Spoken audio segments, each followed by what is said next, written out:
To the tip jar.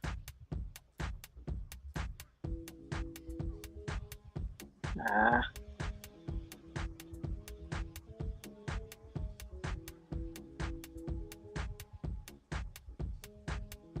Into the tip jar. What the?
207.80 up. Let's go really low on this one just to give you some room. 207 to do. Okay. But if you look at the trend, right, of what's been happening with NVIDIA, if you take your overall trend, it's been to the upside, leading up to, I always talk about this, always leads up to earnings, but typically it's buy the rumor, sell the news. So you've got to be extremely careful. Yeah, see, and that though is exactly why I like for traders to use Apple, right? Because it isn't that much volatility. You know what I mean? You could have 100 contracts at Apple, but it moved a penny, there's $100. You have 100 contracts at NVIDIA and it moves like that, right? That's 5,000. It's like, whoa, whoa, whoa.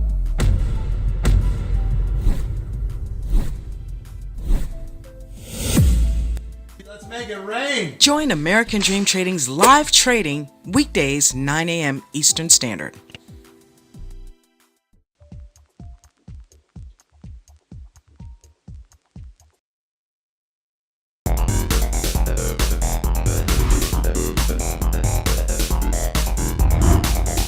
Welcome to the Aftermarket.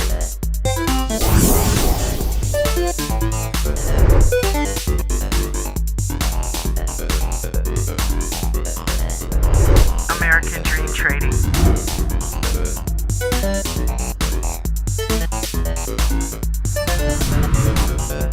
You have entered the Aftermarket.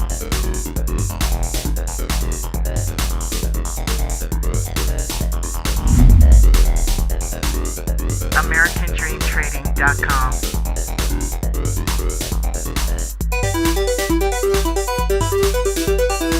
Welcome. You are now in the Aftermarket.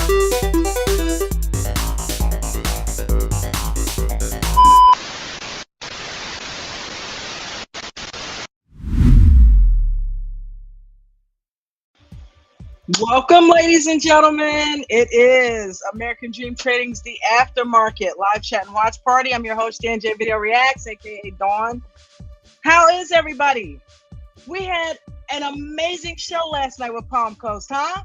That was awesome. Thank you, Palm Coast, once again for being here. That was absolutely, totally stellar information and stuff that we all needed to hear. We've had some great people on here on Mondays. If you don't know, now you know. Mindset Master Mondays is where it's at on the Aftermarket. Last night we had Palm Coast on here delivering all kinds of nuggets. The week before that we had Marky Mark. Okay, those of you who affectionately know him as Marky Mark, or aka Sexy Boy, also dropping a ton of information. Nate's been on here. Eric Smoto's been on here. Thank you guys for participating in the Mindset Master Mondays. And of course, we'll work on trying to get, a couple of them back, because I know you really got a lot of information from them and you probably have more questions that you want to ask. So we'll work on doing some repeats and see who we got on here for next week. I'd like to get Ange up here at some point. And she has promised me that within the next couple of weeks, after she's gotten through doing some things she needs to take care of, that she would love to come up here. So shout out to you, Ange. Thank you for doing that. So I'll keep you posted, because I know a lot of you are probably going to be really excited about that.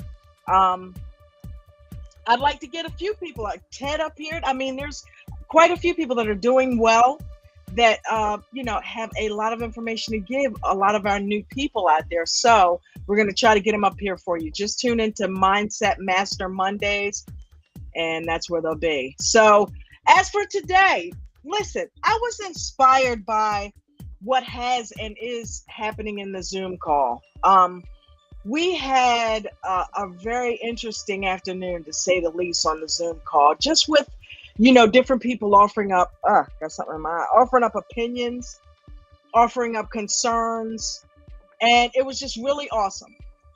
And it'll remain on the Zoom call. But one thing that stuck out to me was something that I have admittedly struggled with in the past, and that is patience.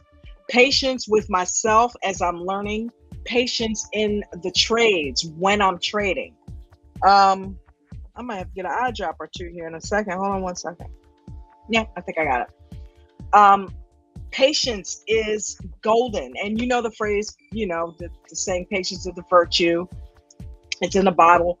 Patience is a virtue, but patience, that is the one quality that we can take from our regular life and bring it into trading, and it works perfectly. Okay. And Ted always points out, hold on, let's see. Let me see if I can't get it in here for us.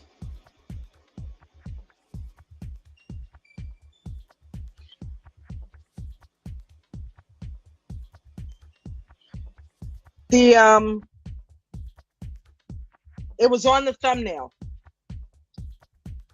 Let me get in here on the phone. Give me 2 seconds, guys. Welcome, everybody. I see you guys down there in the chat. All right.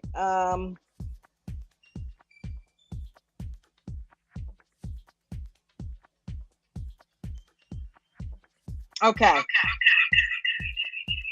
Warren Buffett. Wait a minute. I got the wrong picture there. But anyway, I put it on the thumbnail. Warren Buffett says that the market takes from the impatient. Hold on.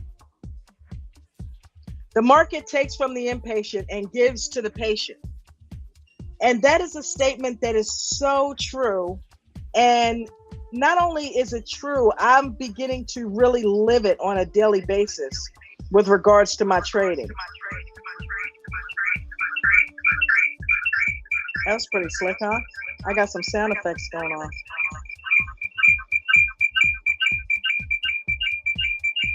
Oh, that's weird. Okay, maybe I didn't save it. Okay, so I did a thumbnail with him, but he's on the main thumbnail, but I did a thumbnail with just this picture highlighting that statement because it's so huge. He's probably saying it right there in that very meeting that he's having. Patience, guys. There was a young man that came in the call this afternoon, and those of you that were there probably heard him. And I felt so bad because he was extremely, frustrated because he's struggling, right? And no matter what we said, it just didn't seem to appease this young man. And the one thing that I took from it was that he doesn't have patience. And I don't say this to beat him up. I say this to hopefully give him some constructive criticism that will help him. You gotta have some patience with this thing. Let me switch the music out. Because if you don't, okay, where is the mouse? If you don't, you will not do well in this. It's just point blank that simple.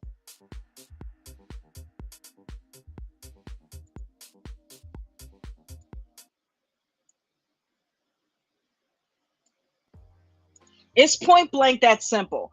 It's not something that you can just jump into and, hey, if this person can do it, that person can do it, then I can do it. I've got a high IQ. I've got a degree. I'm a pretty smart individual. Well, there's a lot of us in here who have smarts, but it doesn't mean we're going to be good traders. You have to have discipline. You have to have patience, and you have to realize that you're going to lose money. That it's like death sucks too, right? But we all at some point are going to be faced with it, whether it be through someone we love or our own mortality. It's part of life. So just like that, losing money is a part of trading. And if you get frustrated at it and you're willing to give up after not putting in at least minimum. And I don't know how long this gentleman's been trading, but I imagine it's not been years, because if it was years, if you put years of screen time, then there is no giving up, right? It's just you at some point are going to get it if you spend that much time putting screen time in. And then some people spend that amount of time and never get it. I don't think that was him, though. I think maybe he's a new person and he's frustrated because he's not getting it as fast as he wants to. Well, you've got to take a step back. If you're having multiple red days. And I know we've got a thumbnail that highlights that right here. If this is you, remember when we first started doing the aftermarket and I would go over coach's rules? One of the rules is if you have more than 2 red trading days, you should take a step back. Don't be this guy. Remember, I used to always say that? Don't be this guy. All right? Stop trading and start training. Okay? Stop trading if you're having more than 1 or 2 red days in a row and start training. Coach always says trade less, train more. Okay? Train more and trade less. That's the only way that you are going to get it. I hate to tell you. Those of you that want Rome built by lunchtime, it ain't happening. Okay? I understand you're frustrated and you want success and quick, fast, in a hurry, especially if you've got the added pressure of using this as a source of income to take care of your livelihood, take care of your bills, which you shouldn't be doing, especially if you're brand new. And it took me a 1.5 years of continuously being beat across the head and trying to do that and make that happen to realize, okay, I can't do that. I have got to set some money aside, whether it be when I get my check or Jen's check. I take $20, $30, $100 this week, $50 next week, and just put it in a trading account and use the money that's in there while I'm adding to it to build on while trading small amounts. Take the couple dollars for 2 weeks, 3 weeks. I traded with $15. I only had $15 in there while I was retraining myself on waiting in the weeds. I would trade 1 share at a time. It was $7, guys. It started as $7. And I got it up to 15, 20 bucks just by doing 1 share at a time in the pre-market in the morning. When I did that, I said, okay, it's time for you to start adding some money in here. So now there's 200 in there. Okay. Because I was trading and I started trading heavier, I put 100 in. I made some bigger trades and added a couple more dollars in, and now there's $200 in there. I'm starting to do 10 shares, 5 shares at a time, and getting 10-cent moves and adding, instead of 50 cents, adding $2, $3, $4, $5 to the account at one time. Okay, may seem like peanuts to you, but let me tell you what that's actually doing. It's setting my mind right. It's solidifying in my mind the process. Remember, we did that aftermarket a few weeks back. Process over profits. Process over profits. You shouldn't be thinking about profits. And we got the 3 P's now, right? Patience during the process will lead to profits, right? Patience during the process will lead to profits. Triple P. All right. Patience, process, profits. And then you can do C on the end of that, plus consistency, because you got to have consistency. I mean, it doesn't mean a hill of beans if I do it 1 or 2 days and then I stop and I'm off losing money again. No, you got to be consistent. You have to be consistent for a long period of time. Not a week will a great trader make. You got to do it for a few months consistently, in and out of trades. You're getting in, and with me, I choose to wait in the weeds, okay, because I'm a scalper, and I don't scalp with the slingshot. I don't scalp, as fast as Coach and Nate and Mark and those guys do, but I am a scalper nonetheless. I pick a spot that is down on support, and that area of support is found by looking at the L2 and finding the largest amount of shares that are ready to be bought at the lowest level, right? I'm also matching that up, and you don't have to do this, but it's recommended. I'm also going and looking at my support lines on the chart to see if that level of the L2 matches up with what I'm seeing on the chart over a 4-hour time period. Okay. So I go to the 4-hour chart and I see if that level shows up consistently, not just once or twice, consistently, 3 to 4 to 5 times that the level has shown up. That lets me know that that is valid and that's not just some fake order in there, right? So I go in, as Nate instructed us to, and put in a limit buy order, one right above. Well, let me tell you something about patience, because for the first few times I did it, if it didn't pick me up, I would cancel that limit order and then I'd move it up higher, right? And I'd go chasing the entry. Well, lo and behold, a couple of times, not only did it come down, but it passed where I had jumped up to and went down to where I was originally waiting, putting me in a losing position. Now I'm in the red because it has passed by me to go to where I was originally sitting. But because I didn't have patience, I ended up losing money in that trade. And because I didn't have patience, I said, the hell with it. I'm already down. I'm going to get out of this thing, and got out for a loss, not understanding the true dynamic of how that's supposed to work because I didn't have patience. So the difference between me then and me now is, okay, you've bumped your head quite a few times. You tried waiting in the weeds. It didn't work because you didn't have the patience. Let's try waiting in the weeds again. This time, let's insert some patience. Let's actually wait for it to get to you. Nate used to always say, if it doesn't come to you, don't worry about it. You just move on to another trade. Set another Danny DeVito toe down in some more weeds somewhere else. You know? But there's really not a whole lot of need to do that, because if that level is strong, and I've already confirmed that it's strong, wait. Patience, guys. Wait. And guess what? Out of maybe 10 trades, 8 of them got picked up. Get picked up. Will get picked up. Right? And next thing you know, instead of me now losing money, it's slingshotting up and I'm already in it picks me up. Boom. 5 cents, 10 cents, 20 cents. I'm making money. Literally almost as soon as I'm getting picked up. The trade is coming to me. Why? Because I inserted patience and waited for the trade to come to me. And it's really that simple. And it's like, well, I tried it and it doesn't work that way. Well, something wasn't right.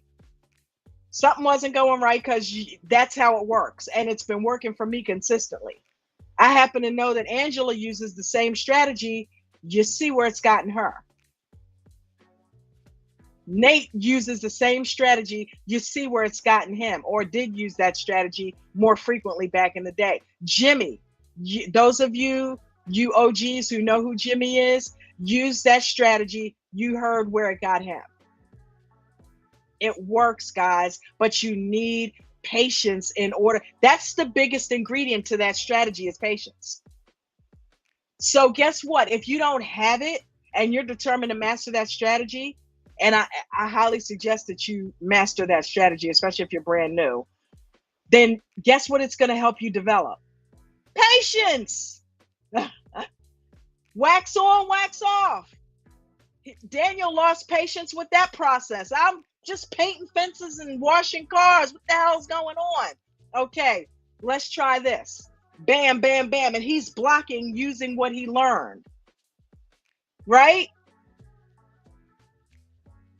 So now with the patience, I'm like, all right, I see. Let's just pick a popular stuff. I see Holo. It's sitting at 25 cents, but there's a huge order down at 17 cents. And right now, it seems like it's going up. It's not going to come get me. Now it's at 25. Now it's at 30 cents. It's not going to come get me. But you know what? All that's gone. All right. Instead of 17 cents, I'm going to go 18 cents, one right above it. So it's got to pass me to get to that. So that means I'm definitely going to get picked up. Boom. Limit order. 5 shares at 18 cents. Cost me a couple bucks. Next thing you know, I'm sitting there waiting. I'll go look at other stocks. I'll hear call outs going on. Oh, let me go check that out and just look at that. And the first thing I look for is what? What do you think I'm doing the very first thing that I get to that stock? I'm scrolling down to see where the weeds are. That's the first thing I do before I do anything. I scroll down and then I look up at the volume and see if there's any juice in there, because volume is juice, volume is gas. Without it, your car is just going to sit in the parking lot. Okay, I see if there's any gas in the tank, and then I see how many passengers are on board, meaning the free float. How many people are going for this ride? How many shares are able to be bought, right? That's where the volume is. How many people and how many shares are able to be? Oh, just a little bit of shares? Oh, that means this thing's going to move because people are greedy. Gimme, mine. There's not that much, so I want it. When there's a low free float, that's what low free float, high volume equals a stock that's going to move. A stock that's going to move equals money for you. If it's not moving, you're not making money, guys. So you need to wait in the weeds. You need to make sure it has volume, and you need to make sure the float is low. A micro float is a float that's under 1 million. Okay. A small float is under 5. A decent float is 10 and below. And then it's getting on the high end when you start getting over 10, but under 20 is really where you want to stay. But I tell you, those micro floats under 1 million and under 5 million, they move pretty good as long as there's volume in there. So waiting in the weeds, you're not going to be waiting for an hour. If it's got volume and it's moving, how long you think it's going to take it to come down and get me? Not long. I know that now because I've put some screen time in the past couple of months doing this trading. And it works. So for those of you that are getting frustrated, and I hope that young man is watching. I don't know if he is or not, but that's how I developed patience. Okay. Getting into a couple of options trades that I made money in last week, I did it with patience. That's instead of just jumping in because I saw some candles going up. I looked to the left to see if there was a double top that was going to hit me instead of just jumping in a trade. I patiently waited till 10 o'clock to trade if it was choppy. I'm like, well, I'll be damned. Wax on, wax off. Look at how I'm trading these options now because I painted the fence. I waited in the weeds with the penny stocks. Look how I'm doing options now. I'm blocking because I trained painting the fence. I trained waiting in the weeds with penny stocks. Now I can go into an option and not be so impulsive because I trained patience waiting in the weeds. And I do both now. So I'll take an option sometimes during the day, but for the most part, I'm doing mostly stocks now, mostly shares, okay, in the pre-market. And I'm slowly but surely transforming into doing all shares. So I'm telling you, if you don't have patience, you won't have success. You got to have it. Coach preaches this every day, all day, every day. How many times when he's in here in the mornings coaching, do we hear him say, have some patience. Do not get in this trade until it breaks this level. How many times have we heard? We hear him say it all the time. Do not get in this trade unless it breaks this level. Patience, guys. Don't do it. Don't get in it. I know it looks juicy. SPY's looking heavy, but don't get in it yet. Well, in order to not get in it yet, you have to have patience. So with that being said, that is the focus of what I wanted to talk to you guys about tonight. Anybody want to come up here and share where you have either used patience to make money in a trade or the lack of patience lost you money? Come up here tonight and share some patience stories with me. We've got 3 links that are located in the live chat of the video. The first one is AmericanDreamTrading.com. You saw the commercials, and Coach is still running his special. All the training that you just heard coming out of my mouth came from Chad W. Christian, a 30-year stock market veteran, and he has trained several millionaires in this group, several people that have retired off of his coaching. right here at American Dream Trading. And if you want to get the best membership available, that is the VIP Gold, right? So he offers the VIP Lifetime right now, which is $5,000, and that covers you for a lifetime. Normally, you would pay $2,500 for 1 year. He's giving you the entire lifetime of VIP for $5,000. But there is a discount code. If you go to AmericanDreamTrading.com and type in Summer 1000, he will take $1,000 off that price. And on top of that, he will give you the $2,500 VIP Gold add-on for free. It's only running this week.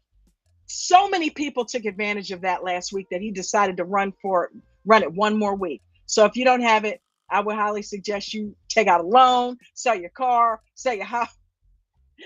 You do whatever you need to do to get it. Not financial or tax advice, I'm telling you.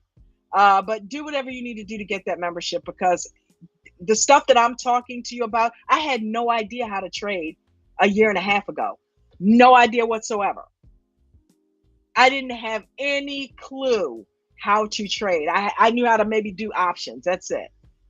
And I didn't know how to do options. I knew the mechanics of how to do an option. Knowing the mechanics of something and knowing how to trade is two different things. Two completely different things. Knowing mechanics and knowing how to trade are two different things. Trading is a tool. Mechanics is a tool of trading, but so is mental, cognitive ability. So is having patience. So is chart reading. So is order book analysis. All of these things, candle reading, all of these things go into trading. So mechanics is just a part of it. Just because you know how to get in and out of something doesn't mean you know how to trade. And that's what we learned from Coach. Coach has taught us and is teaching us how to actually trade, not to be call-out chasers. Oh, Holo's running? Let me go get in Holo, without even checking to see if Holo is on a double top and it's going to get ready to go against you. Wax on, wax off, baby. Okay? You got to have patience, and you got to take the time to learn and have patience with yourself in that process. Don't get frustrated with yourself. Don't get frustrated with Coach. Don't get frustrated with the group. It's you. You have to accept responsibility for what's going on. Okay? If you don't like something somebody said in the group, or you seem like, maybe one too many people told a joke, then hey, do what you need to do to just focus on what you're doing if you're turned off by that in that moment. Okay? But we're all people. We're not robots. We're not machines. We all have different personalities, and the biggest personality is that of Coach. So I appreciate you, Coach. I love you, brother. And keep being you, and keep doing for us what you're doing for us, because we need more leaders like you. If people are going to really learn how to trade stocks and have a stock market education, they need to be in this group, because this is the only group, like Palmco said last night, that is interactive, that has a leader that actually interacts with you and will answer your questions directly on a live mic. This is the only stock market education company that does that. That's unprecedented. Okay? And with the marketing that's about to be done, everybody and their mom's going to know about it. So I would highly suggest, because that sale is going to go away, I would get it if I were you, ASAP. Who is down? We got Ed down there. What's up, Ed? How are you, brother? Brandon Cozy, what's going on? Joseph Paletto, what's happening? Future Trader, what is going on down there, brother? James L, what is happening? Ange, what's going on, baby girl? PW. Hey, PW. I remember when you introduced yourself on the Zoom call that morning and said, oh, yeah, I'm PW. Ah! I know your first name. I'm not going to say it. All right, Sam, what's going on, brother? Tony Lynn, how are you? DJ Vinny in the house. Darn Cricket, what's going on? Gilly, are you in the live chat? Steve Ken, Palm Coast, what's up, bro? How are you?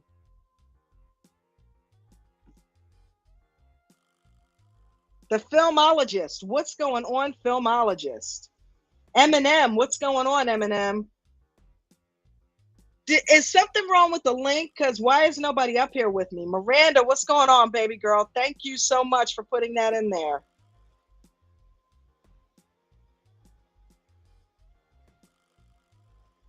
Joe Pink, what's going on? Bubbles, what's happening? Hopefully you're doing a lot better, baby. You sound like it. Mike S., what's happening? Lalit Shabers, welcome. Rosie, what's happening?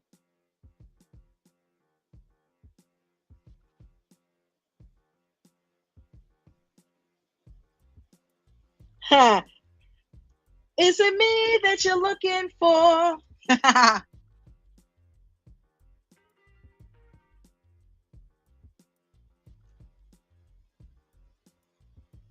Hey, Waffle, what's going on, brother? We got Waffle in the house. We got Mustang Chris down there. What's up, Mustang Chris? Jay Waffle in the house. Just made it to the panel. KB. Hey, what's going on, brother? KB. Victoriano, what's going on, brother? Hudson Miller. Hudson, I'm still working on the intro. I'm going to get you in there, baby. Chris D. What's going on, Chris D? Special K. What's up, sis? How you doing? Ferris Bueller.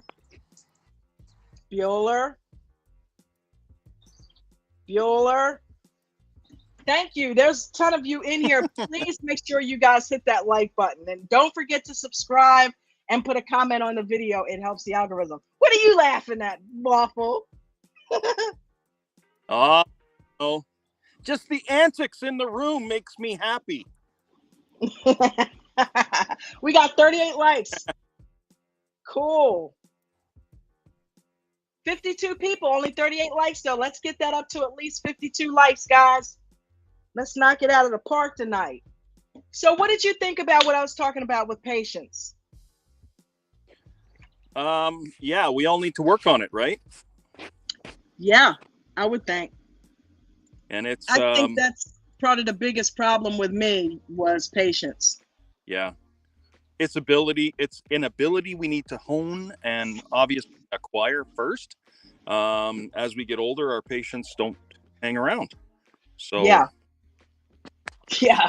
it wears thin as you get older. Exactly. But that's all the more reason to hone it and work on that even more.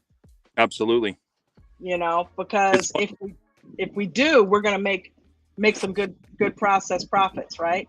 Well, and that's the key, right? And why we're in this group, we have to learn the patients in order to do the entry into whatever options or stocks or whatever we're doing at the time, or scalping or whatever.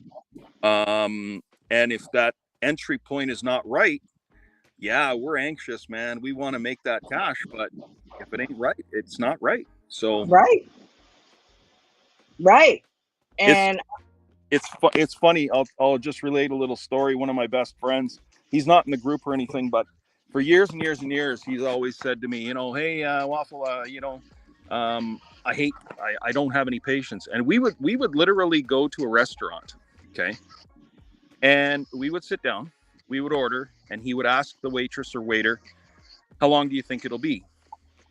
And, it'll come right out. You know how regular restaurants are.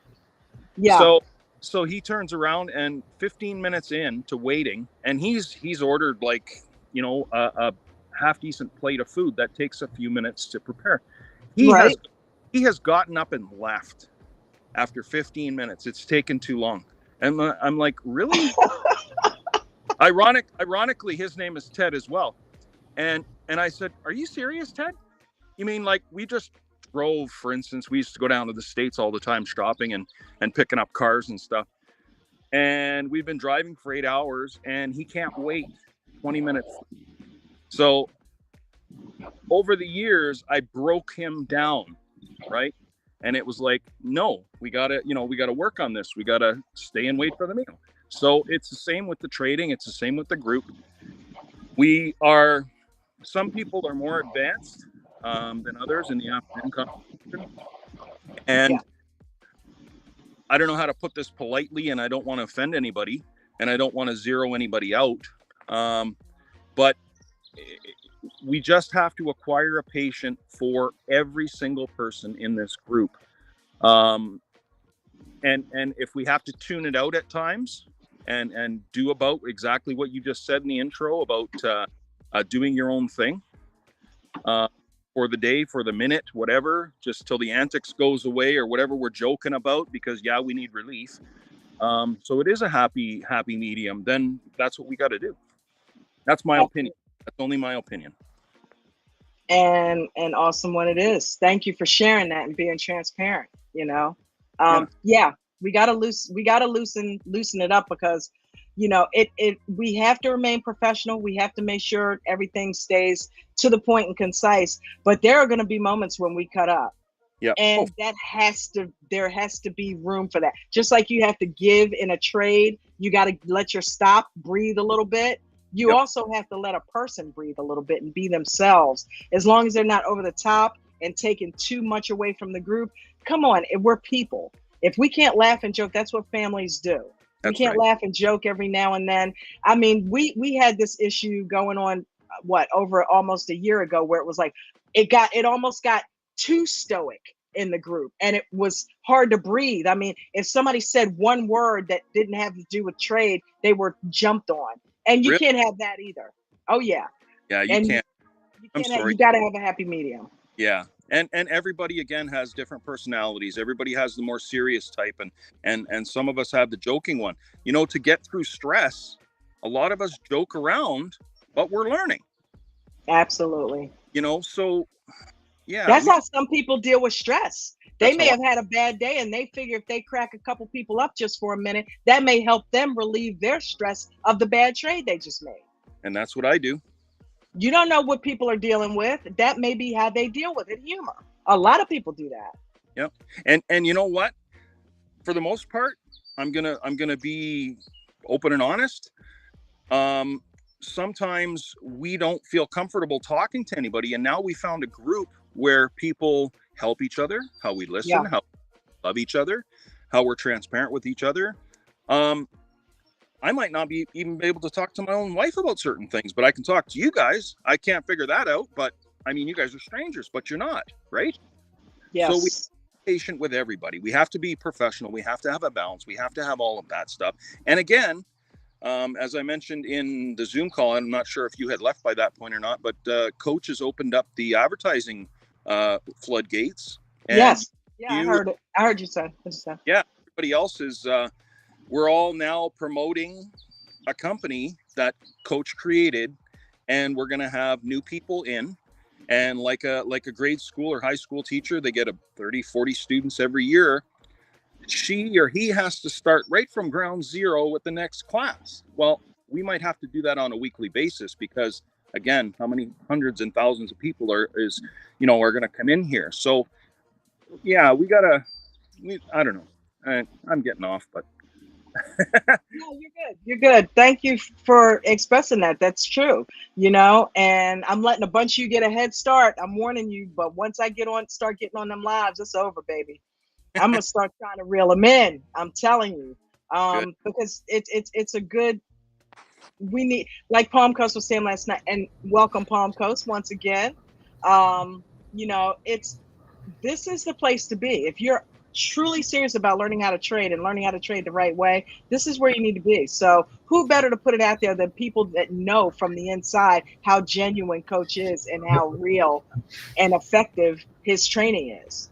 Yeah. Who better? Sure. I watched you guys on YouTube, and I watched you guys on TikTok since last August. And my financial situation, I couldn't make a move until January or February of this year. And I made the move. I bought the lifetime because I liked what I saw. I liked what I heard. I liked what I felt. Again, heartfelt people were in this group. And we had one instance, Angela, that mentioned today about her job being phased out. And for a lot of our people in the group, it's the same kind of thing. We don't know. Nothing is guaranteed anymore, especially when it comes to a job.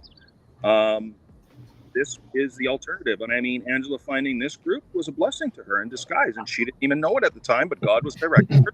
Yeah, I said the same thing. I said the universe is closing a door because it's opening up something else. I mean, and look at how she's taken off. Yeah, so that is the universe leading her right there. This is your new chapter. Yep.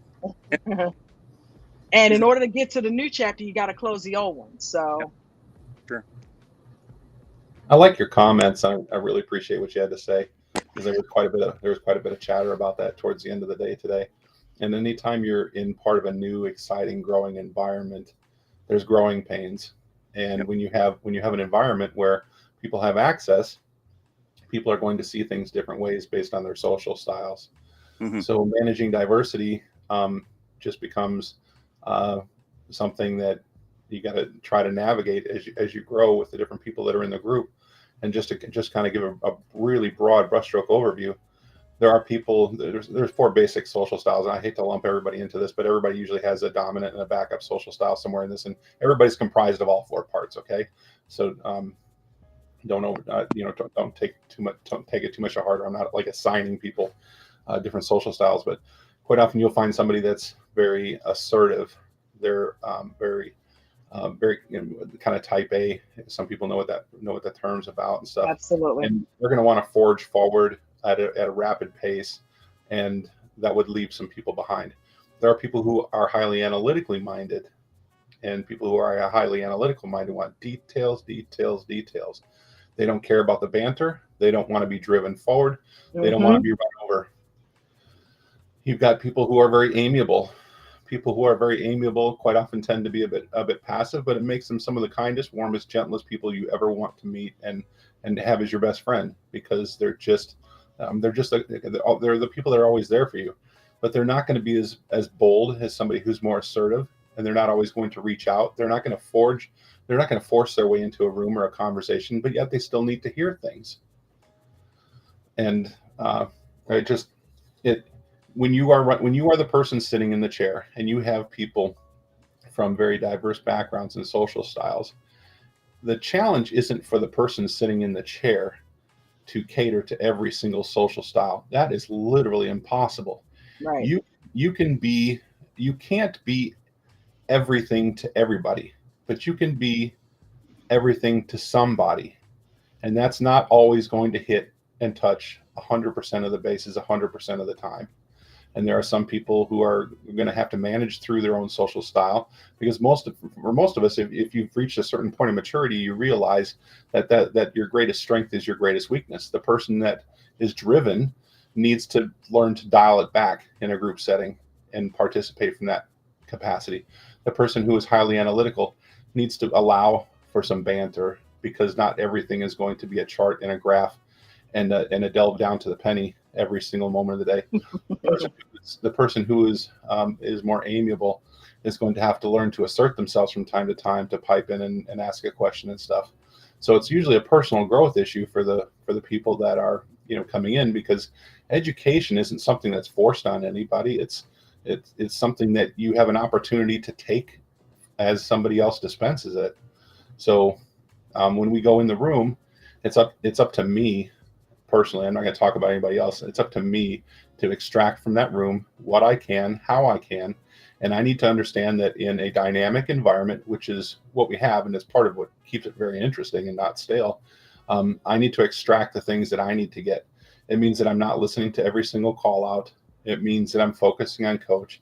It means that when somebody does pipe in about something that I need to know something about, I'm paying attention to that person and maybe tuning out some of the other banter. And so we talked the other night about listening skills. And listening skills is more than just hearing words. It's about selecting the content, sometimes in a dynamic environment that you need to extract. So as a student, I gotta be perfectly honest. When I was young and going off to college for the first time, I was fortunate enough to be able to go off to a post-secondary education. And it wasn't easy. I was dirt poor. So it wasn't something like I saved up for. I worked my ass off. I got scholarships. I took out loans. I just begged, borrowed, and stole everything I could to get that opportunity. And when I got there, initially I was astonished. I was like, man, I took out all this money. I'm in a classroom, and this person's an asshole. This person shit about the 300 people that are in here. He wants to pop off for 45 minutes, go back to his office and nip on his brandy and read a book. I'm like, right. This is a load of shit. And I was so angry that I'm thinking, okay, it's $75,000 for me to come in here for a year, and this guy could give a shit that I'm alive. Wait, and then it's like, and that festered and festered and festered with me to the point where I wasn't hearing what was going on. I wasn't listening to my surroundings. The negativity took over. Yeah, and then after a while, I'm thinking, mind you, dumb, young, stupid, haven't learned to really listen yet. And then somebody said, "How's that working out for you?" I'm like, "It sucks." I'm like, I'm paying all this money, and it's like it's not being spoon fed to me, and I had a real sense of entitlement about it, and that was my first problem. My first problem was because I spent $70 or $85 or $80,000, I felt like I was entitled to that person giving me things the way I wanted them. Yeah, that was not the program. The opportunity was for me to get in and extract what I needed to, get as much as I could so that I can be successful along my own path moving forward. So we can definitely have opinions and armchair quarterback everything. Is it going to be the best environment? But you know what? There's only one guy's name at the front of the room that's running the show. And he chooses that dynamic environment. He feeds off of energy. And that's going to change from time to time. Sometimes it's more emotional. Sometimes it's highly analytical. Sometimes it's fairly driven. And sometimes he waxes, onto a different subject. But for one reason or another, there may be things that we're seeing from our perspective that he's not seeing, that he can share with the room, because he sees, a broader trend or a broader sense, and he needs to find some consolidation with people. So while we all want what we want, first, I am going to put into check my sense of entitlement. Second, I'm going to take into account my social style and what I need to do to be successful in the room. Third, if I have an issue with something, I'm going to graciously suggest it, and if it's not picked up, I might restate it at a future point. But I'm going to have to move along and continue to get what I get, because it's not my classroom, it's not my university, it's not my program, it's not my show, but it is my education, and I'm the only one that can take responsibility for my education. Are there things that are distracting? Yes. Are there things that we can share forward that are going to be helpful and developmental? Yes. Should we spend 4 hours mentally grinding every aspect of what it would take for our world to be perfect in that learning environment?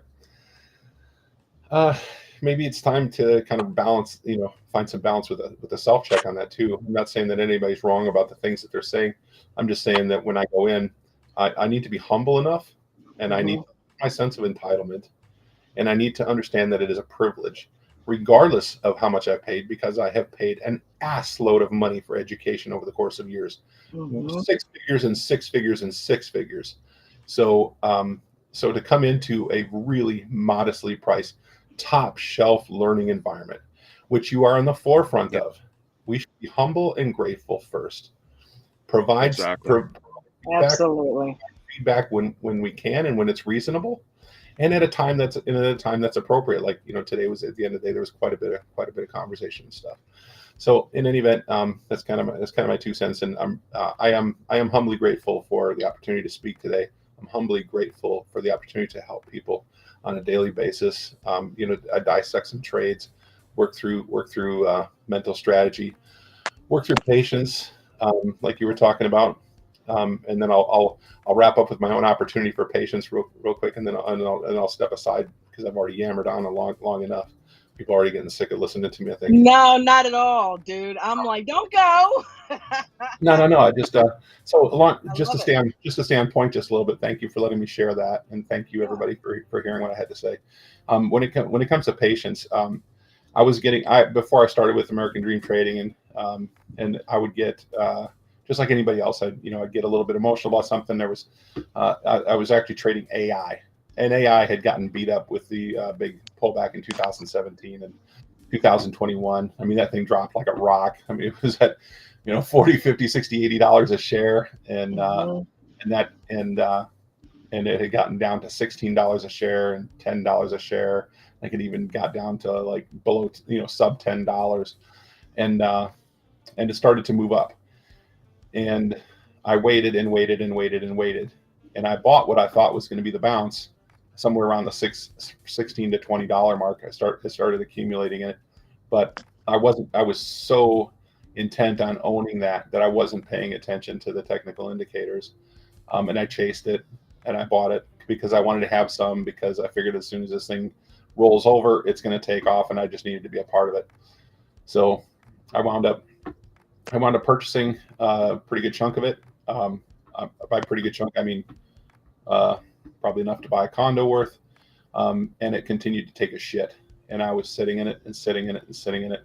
And when you're losing, 20, 30, 40, 50, even 60% watching that kind of money go away, then the emotion starts crowding in the back of your mind.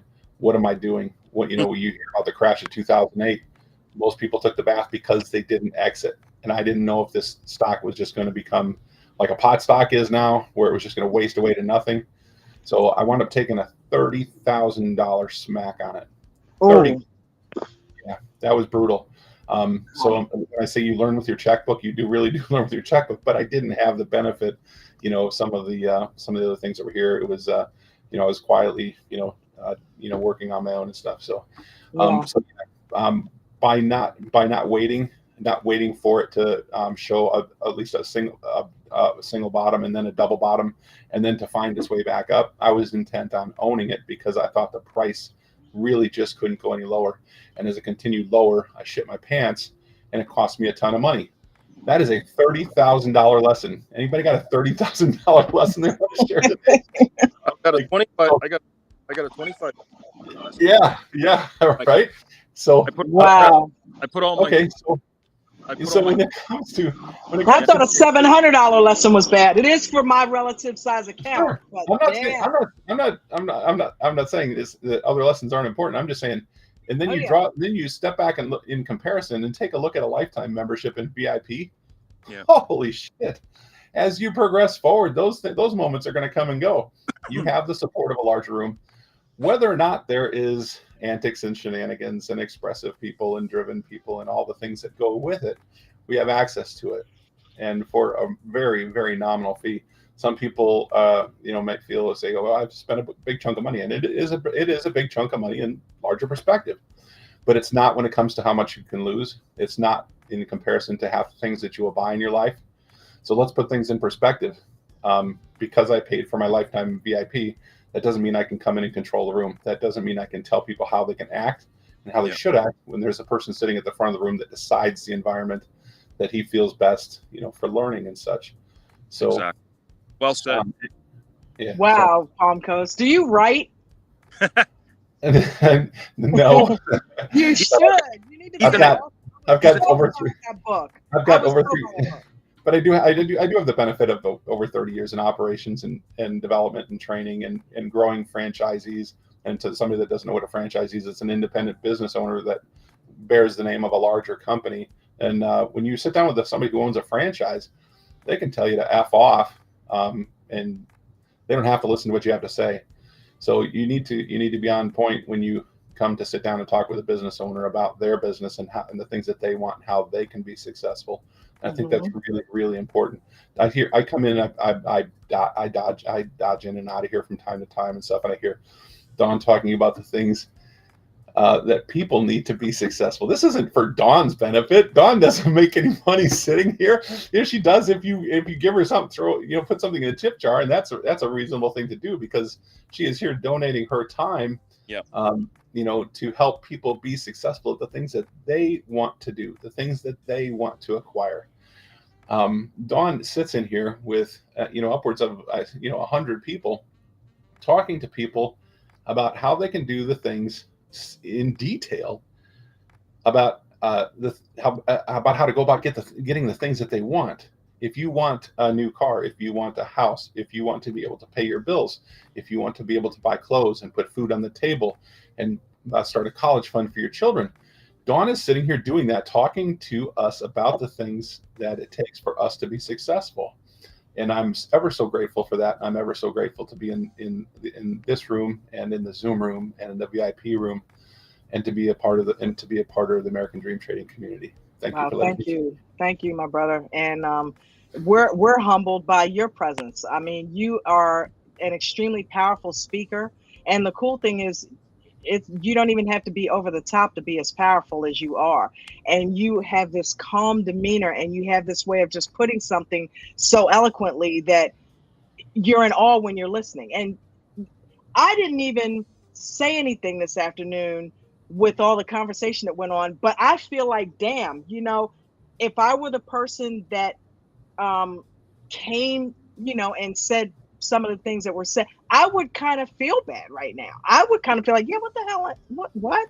Yeah, I need to just be grateful for even being in the room. I mean, that's a good point.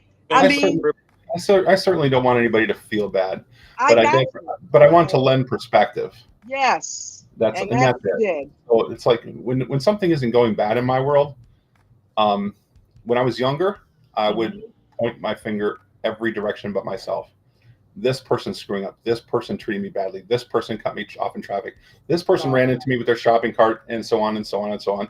This cop pulled me over because he's having a bad day and he can't get the stick out of his rear end, and that's why he wrote me a ticket for going 18 miles an hour over the speed limit, which was my fault to begin with. Okay, but I'm just saying, look a little closer to home. I look a little closer to home when I'm looking to find the things that I want in life, rather than relying. I kind of spoke to this the other evening. Rather than waiting for my environment to hand me the things that I want to be successful, the things that I want to have, grow into, learn, develop, build. We build relationships. We build families. We build homes. We build. We build our transport. We build out our plan for transportation to and from work. We all do that all ourselves. And so the first place always to start is, if I don't like something, what am I going to do about it? What is my hypothesis? If I do this, then this. Not how can this person serve me better? And the reality of it is, I'm not so blind that things don't need to change, or there might be, we can ease some of the rubbing points or friction points, but always take a little bit closer look to home and find out. I'm looking to see if maybe I can turn down if there's too much banter during a certain part of the day, I would just dial down the microphone a little bit. So maybe it wasn't so loud, so that I can kind of hear it in the background. Maybe there might be some words that trigger it, and I can turn it back up and whatnot. But that way I can focus on the things that I'm focusing on, during a given day. I do it all the time. When I'm editing a video and I'm trying to do something. I'll have it on, but I'll turn it down just ever so slightly so that I can still hear. And if I hear keywords, or if I hear my name mentioned, like, hey, Dawn, by the way, last night did such and such, so that I can chime in. But that's all you have to do. You don't have to have it blasting in your ear. You don't have to be a part of every conversation. You don't have to listen to every conversation that's being had in there. If it's something that doesn't pertain to you, that you really don't want to hear about, turn it down a little bit and just get into what you're doing. And then maybe go back to it if there's something that interests you, that's there, or there's something you want to say. But that's all you have to do. It doesn't have to be this whole, The other night when I talked about emotions in trading, it wasn't just the fact that you might win or lose something and that might trigger some emotions, but there can be other things. There's I've talked to newer traders that become frustrated because they really haven't been learning all the rules. They really haven't been following everything. They were getting in and being a part of the environment, and then they were finding some frustration. That frustration was mounting. I find that if I'm trying to learn something and frustration is mounting, guess what the first sense is that diminishes? Just take a guess. I mean, it's your hearing. The question is rhetorical, but it's your hearing. When you become frustrated, you begin to block things out because you become consumed with emotion. That is part of managing emotion through trading. Yeah. So it's not, and that's why I talked about, those were very broad brushstrokes yesterday, hearing, managing emotions and stuff. But that's a very specific example. So if I've become frustrated with something, and maybe I've had a few red trading days or something like that, soul searching is where it needs to start. Listen, something needs to happen. But you know what? I can't listen until I detune my emotions and clear my head. And I have to have the mental discipline to stop, put my emotions in check, calm down, and begin to get the rottenness out of my head so that I can progress. And coach doesn't throw that out there over and over. He doesn't go into a lot of detail about it, but the whole point is, if you do what he's telling you to do, you'll take that journey of discovery yourself. If you're going back and reading your journal, if you pause after 2 red trading days, if you go and try to get your head right, if you take 4 weeks off and paper trade, there's a reason for doing it. He can't sit down and explain to 450 people that little journey that they're going to take of self-discovery. He doesn't have the time. And realistically, this isn't a room full of toddlers that need their hand held. Right. So he puts those things out in place. And I know that, having been through training programs and having developed training programs, I know that the reasons why, I know that he's putting those things out there because I need to go on a journey of self-discovery. And I'm going to need to do it over and over and over again until I get it right. So anyway, instead of pointing outward too quickly, maybe just listen a little closer. Maybe just do those few simple things. Take that small journey of discovery. You'll grow to be a stronger, more powerful, more effective, more respected person, and a disciplined trader, all in the process. And insane. That's awesome, dude. Ange, what's going on? Ange. It's been a great night. Palm Coast. That was killer. I'm out. Right? I'm like speechless. Oh, he is just dropping wisdom left and right in here. I can't follow that. I'm out. I'm just glad to see all the people in here. Finding their next bit, finding the next thing that's going to make their world go round, the thing that's going to take them a little further down the path. We've all heard of that movie 50 First Dates? Yeah. Where the person, has had a severe accident and whatever. Without realizing it, we can go on 50 first dates when it comes to problem solving pretty easily. If for some reason we're missing, or we wake up the next day and we haven't heard, or we haven't addressed, or we're not aware of why our clock is resetting on a problem, or why we're walking into the same thing. But if you find that your level of frustration is building, I got to tell you, you're on your 3rd, 4th, 5th, 18th, 20th first date with a problem that you're unaware of. Does that make sense? It does. Absolutely. If there is something, and that's why Coach talks to us about journaling, and please do write it. I don't care how accomplished or how novice a person is. Every day go back and read those things, because that's really what that's about. If you find yourself becoming frustrated,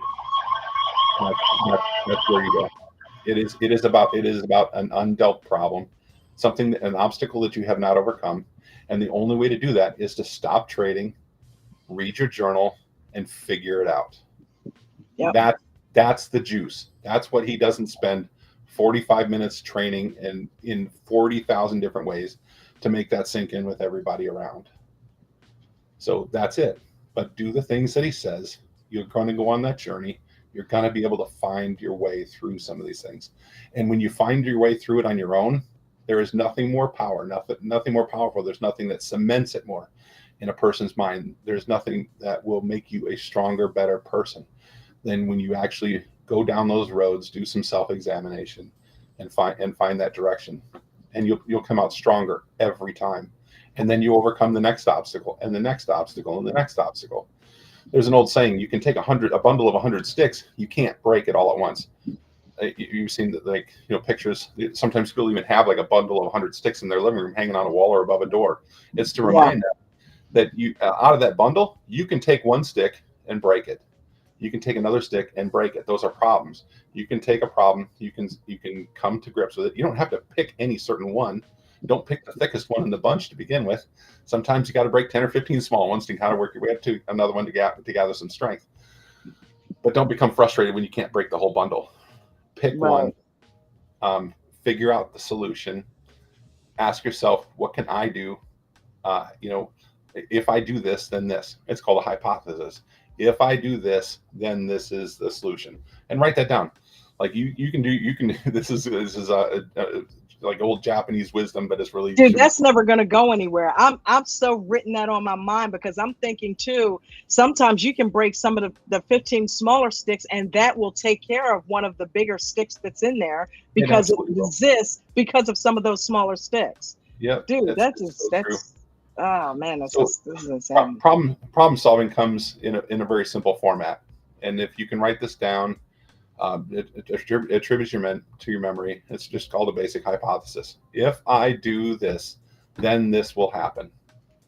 So if I need a new car, so if I put aside an extra $150 a month over the course of the next 3.5 years, I'm going to be able to save up enough for maybe a 40% down payment or something like that. So if I do this, then this should happen.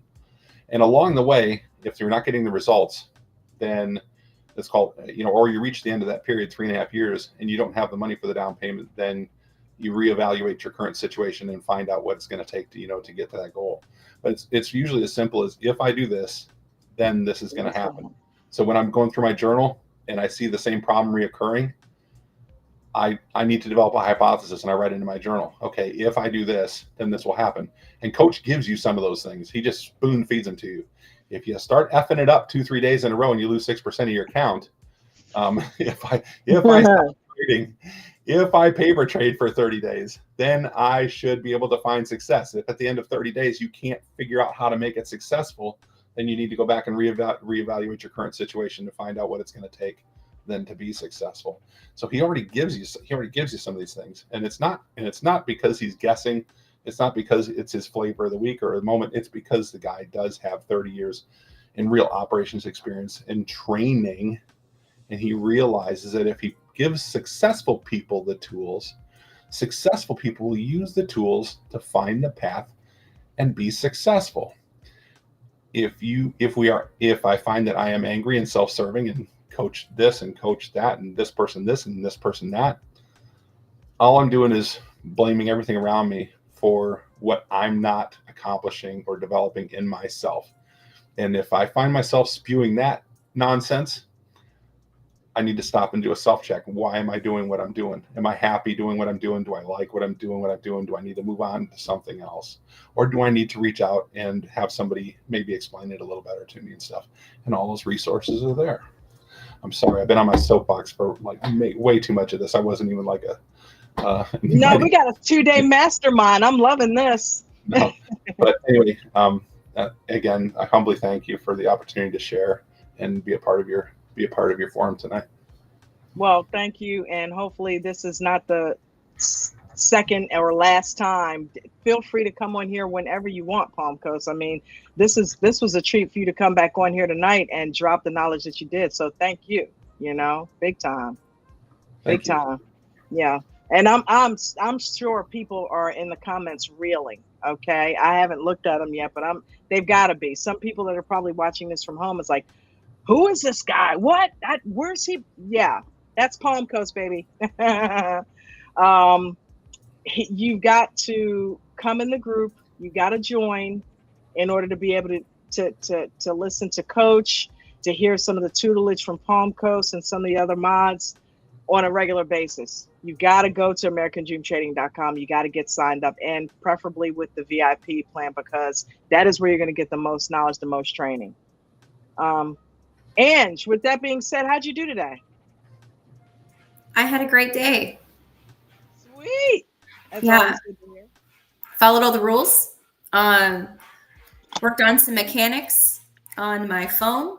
And yeah, I did good today. That's awesome. Yeah. That's awesome. What do you think about a lot of great discussion today too, I thought. What's that? What I was going to ask you what you thought about the topic of patience, what we were talking about earlier. Yeah, something that I actually lack patience. I actually have had to dig very deep to find it. I am not a patient person, but So I have to be very self-aware when it comes to it. Or I'll get myself stuck in a trap. And then I'll end up down that hole, whether it's negative mindset, negative skill set, whatever the case may be. So, yeah. Patience is key, man. It is. And I went through that same thing, and it's just like, I realized it wasn't the mechanics or anything why I wasn't, making the money that I wanted to make. It was simply because I didn't have the patience to execute what I had learned properly. And that's something the coach can't teach. He can't teach discipline. He can't teach patience. He can give you the mechanics. He can give you the skill set. He can tell you how to do something, but he can't actually make you do it. And then once you're in it, make you have the discipline to do it properly. So that, to Palmcoast's point, you have to take responsibility and do yourself. You got to develop. Nate's always saying, I work on me. It's like, I realize, you know what? You're not patient at all. You're doing this, if you do this, this will happen. You're not making money because you're doing this, or you're not doing this. You're not waiting for the first half hour to go by. You're not waiting for the proper setup, but now you're waiting for the proper setup because you're letting the trade come to you. And because you did that, now you're making money. So that is a formula that you can take and run with and do anything you want to do in life. If you take that dude, thank you. Because somebody got something out of that tonight. And just fit in. Go ahead. Good. And then I think about my day-to-day and how I start my day, because I start so early, and here's a fun fact. 95% of my pre-market trades that I do in the first 30 minutes are usually red, unless it is a perfect setup, because those do happen within that first 30, 45 minutes or so.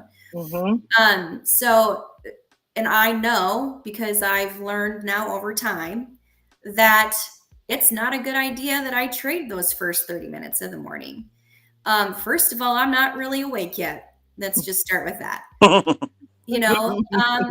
And if I didn't do my homework from the night before, I have no business being in the first 30 minutes of the market. That's pre-market. That's, during the day or aftermarket. If I haven't done my homework, I have no business being in it, because I have no idea what the hell's going on. I don't. So that's probably one of the biggest things. And I learned a while back not to do it. And every once in a while I'll pop in and I'll be like, there's nothing like really sticking out. So I'm just going to try it.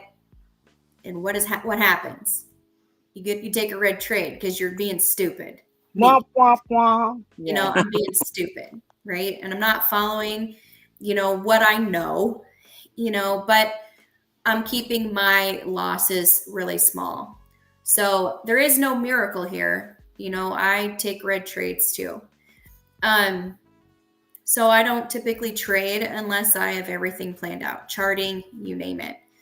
Now, and I've said this before too, there have been situations where I can see it before I ever draw a line. And so I'm open to taking a trade at that point, because I have sat here long enough and watched and continue every single day to do that. I can sometimes see it, and then I will get in, and depending on the volatility, I'll draw lines while I wait, or I won't. It just kind of depends. Now, that's the evolution of learning what I've learned, because I've come in here with nothing. I come in every day with nothing, really. But those little tidbits of things that I've learned along the way. And I know we talked a lot about paper trading and people not being patient with that. Oh my God, I don't know how y'all can't paper trade. I paper trade so much that I do it in my sleep. Legit. I'm not even kidding. I chart in my sleep. I paper trade in my sleep. I'm thinking about paper trading when I'm driving. Well, not like literally, but like I'm thinking about it, or I've got some kind of training in my ear, or I'm listening to a podcast, or not a podcast, but one of our things, whatever. Like I'm listening constantly because I have to take everything I can in at this point for me to be successful. Mm-hmm. Right? So super important, I think. But I paper trade, and I know it's frustrating. I know it's frustrating for some people. But I found that if I start my day out, because I know I'm always red if I take a trade in the morning that's not set up properly, I'll go no paper trade for that little bit of time because it's teaching me how to deal with the volatility, and it's teaching me to be patient and wait for the proper setups, not just any kind of call out, which I don't typically listen to the call outs because in my experience, when I've tried to do that, which I don't do that with money, like real money, but paper trading even, I lose my ass. So why would I do that with real money? So I'm waiting for those proper setups to do the proper thing when I'm supposed to. But then when I go and I switch, I'm like, okay, I'm ready. I am focused. I've got a clear head. I'm ready to dive in, and I'm ready to be patient or eager to, jump in where I see it's necessary to. Then I'm going to start with a really small position size, because I have to be able to adjust in my head the difference between paper trading and regular trading, because they are different. So I do that. I give it a hot minute, and then I go in there with, a share, maybe two, depending on what I'm messing around with. And I'm testing the waters, getting my eyes adjusted to the difference. And then when I'm ready, then I hop in and I start with what I'm working with for the day. And then if it's not working for me and the stock is too volatile, I'll get the hell out of it and find something that isn't. Mm-hmm. That's huge. Because a lot of people stand there and they're gluttons for punishment, and they're trying to master that stock instead of, why am I forcing myself to play in this pond? Go to another one. Yeah, talk about getting your mind right before you begin your day. That's really, really well said. Yeah. Yeah, no, I have to be super careful because I know myself well enough, and and I've said this before too. One day I loaded up my paper trade account and was kind of bored, I guess.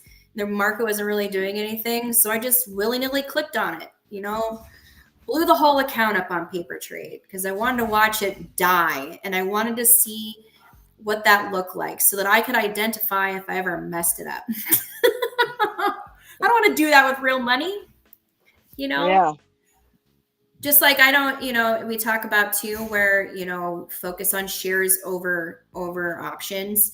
I don't have anything on my Webull that tells me to even try to get into an option. I don't even have it set up because I need to be focusing on shares. And we preach and preach and preach and preach, right? That start with shares.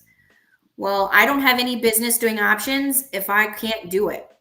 I might be able to hear it and I could probably walk somebody through it, but mechanically, I have no idea. Right. I can actually identify it now when Bruno is on the screen or whatever and has it open, he's doing whatever he's doing. No, I know what it looks like, but I sure as hell have no business in there. I have no business doing that. And I have to be patient in my skill set to know that when I'm ready, that I will do it. And in the meantime, I'm for myself. I'm here to prove for me that I don't need to do options to be successful. There you go. I don't need to have a huge account to be successful. Now, I'm excited about growing a very small account to something much bigger. That's great. Organically, right? Like when I started, I didn't have 25K sitting around to throw in an account. Thank God. Because when I first came in here, I didn't know I needed to have patience. When I first came in here, I didn't know I needed to take my time to do what I needed to do to learn. I didn't know what I was walking into. I had no experience. So I leave that out, right? Like I avoid it. It'll come, whatever. Every once in a while, I'll sit there and be like, should I? And I did that with EWO, and I tried it for like a week. And then I'm like, nope, can't do it. And it's not that I can't. I choose not to right now because I found something that works for me. Mm-hmm. You know, And so if it ain't broke, got to stay in my lane. Right. You know, and be patient, knowing that it'll come. Yep. If it ain't broke, don't fix it. Exactly. That is amazing. Who did I let in there? Who is that? You let in me a second time, and I don't know why. Huh? Somehow. And I don't know how to get out. I don't know how to. We need syrup and bacon because we have 2 waffles. Aren't you funny? Oh, I think we might have bumped the live one. Wait a minute. That's weird. I made a comment, you know, that the reason that I'm successful is because I live, breathe, eat, sleep, eat this stuff. Well, I'm successful with this because it's not necessarily because of that. I believe that I'm successful in this because I see a tool that's here for me, or what should I say? I see a table that I can eat at, and I can eat at the same table with a big group of people that have the same ideas in mind. So yes, I do study and I do all that all the time, but it's so much bigger than that.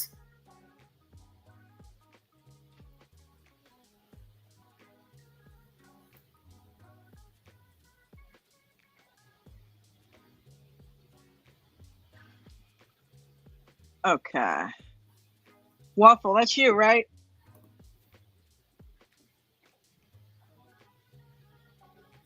Yeah, I got him in. Looks Okay. like you got the live waffle. Yeah, the live waffle. Everybody, welcome to the live waffle. He said he couldn't hear though. I'm not sure why. You can't hear? No.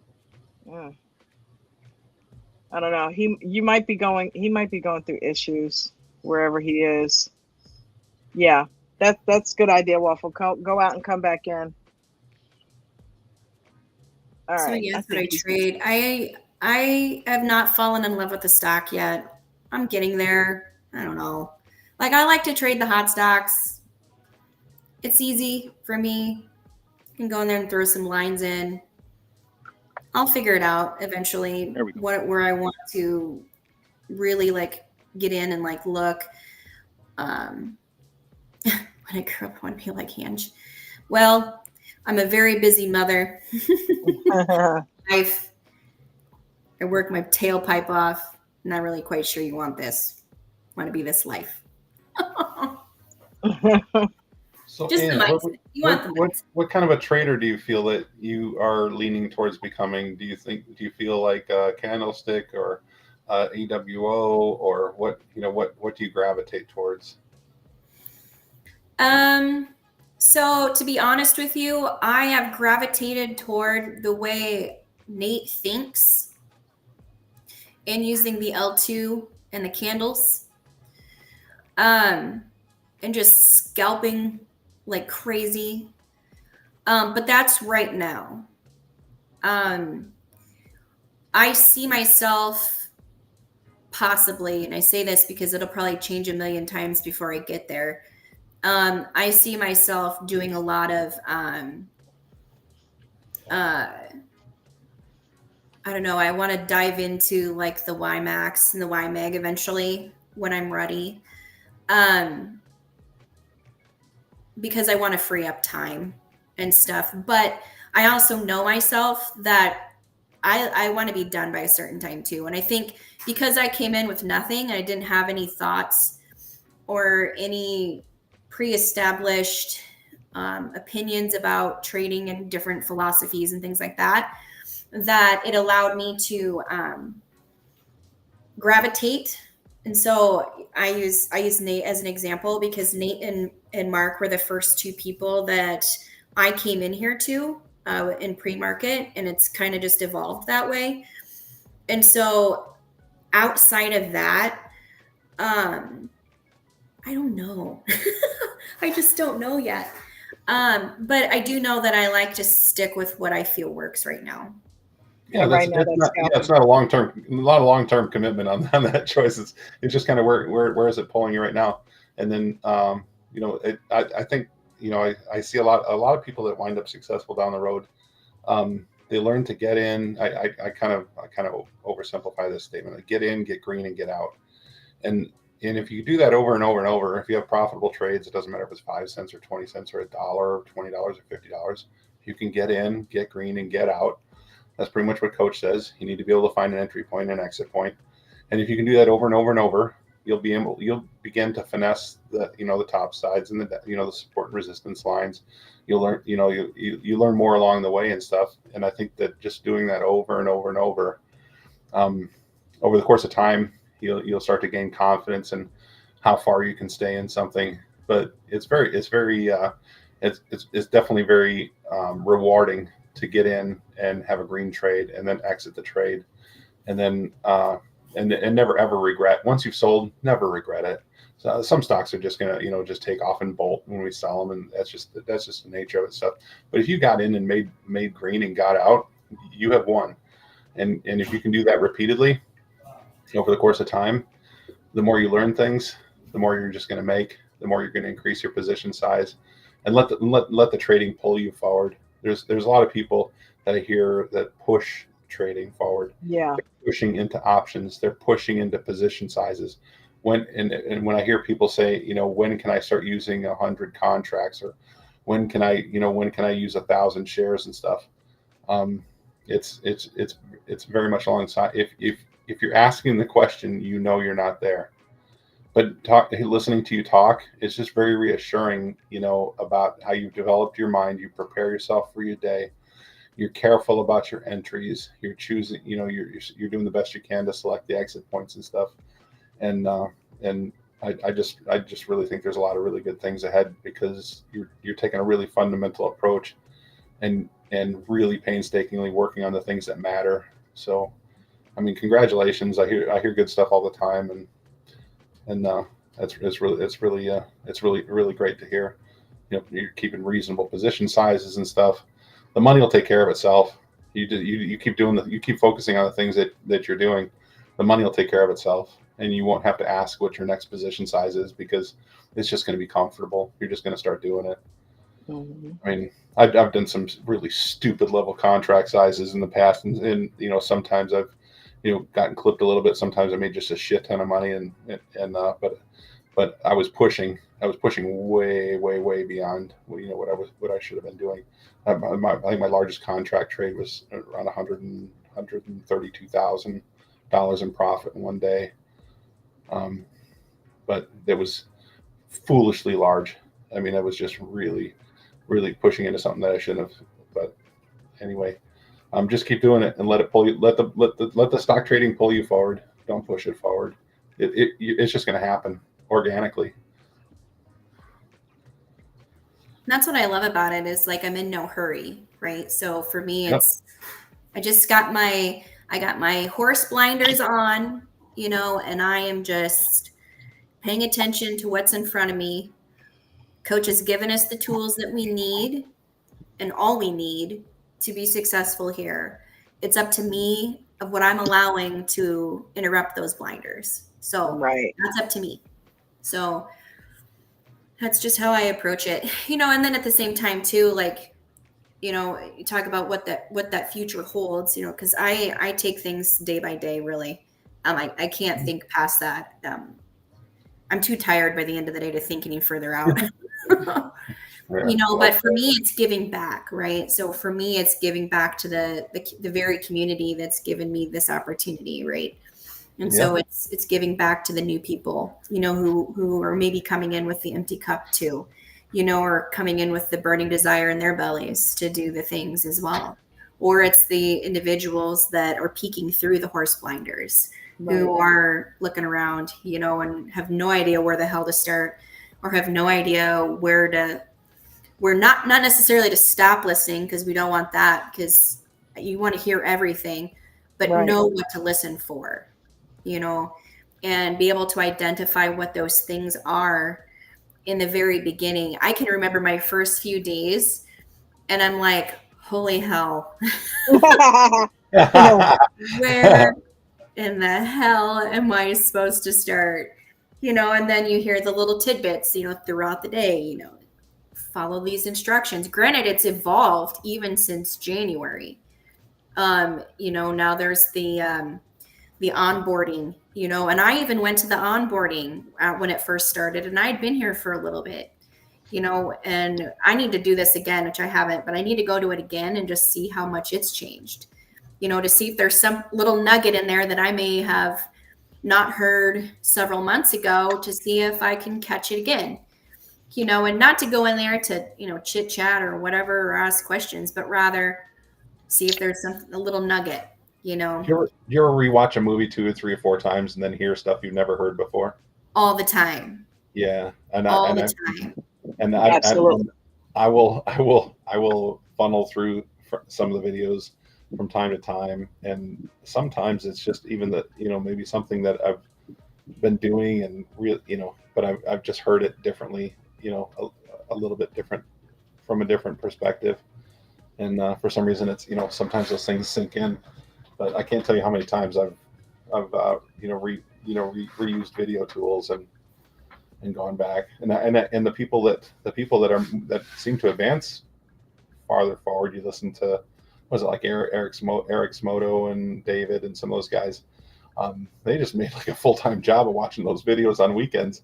And if you listen to them, they'll be like, I listen to these things like sometimes 2 and 3 times, because sometimes it's a little faster pace and stuff. And sometimes you go back after a month or 2 or 3 and re-listen to something just because you got 15 minutes to kill, and something else sinks in and stuff too.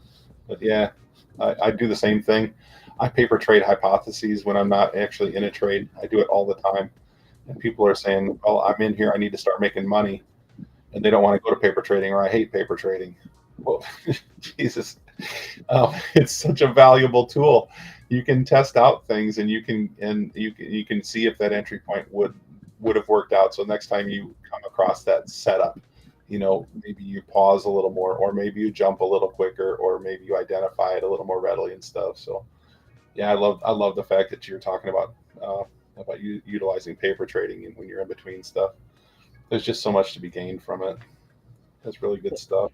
That's so funny that you said that about the videos too, because I listen to a lot of coaches' videos now, and it's like, holy shit, this really sounded like a completely different language to me when I first started listening to them. And I would listen to them over and over. And now it's like I listen to them, and it's just like listening to a regular lesson now. Like I completely understand where he's going, everything he's saying. And I was laughing to myself. I understand everything he's saying,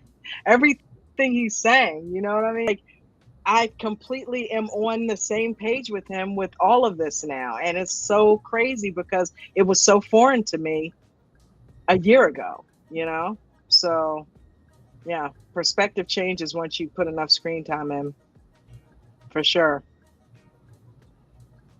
Thank you, Maria, for the tip. I appreciate you, darling.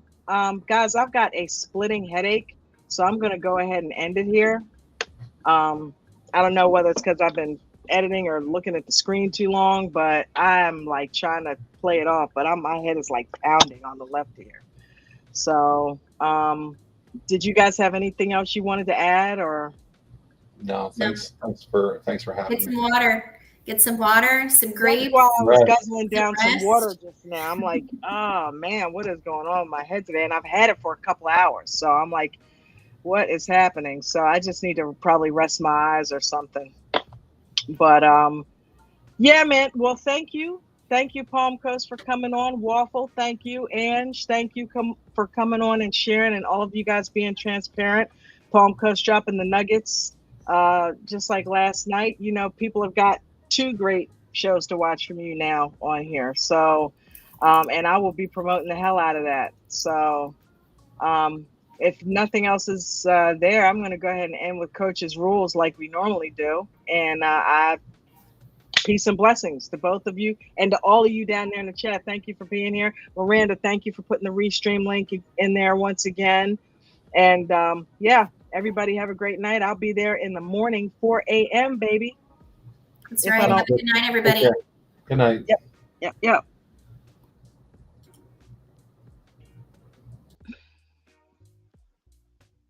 If I can find the damn thing. Okay, here we go. Peace and blessings, guys. Yeah. Hey. 1, 2, 3, 4, 5, 6, 7, 8, 9, 10.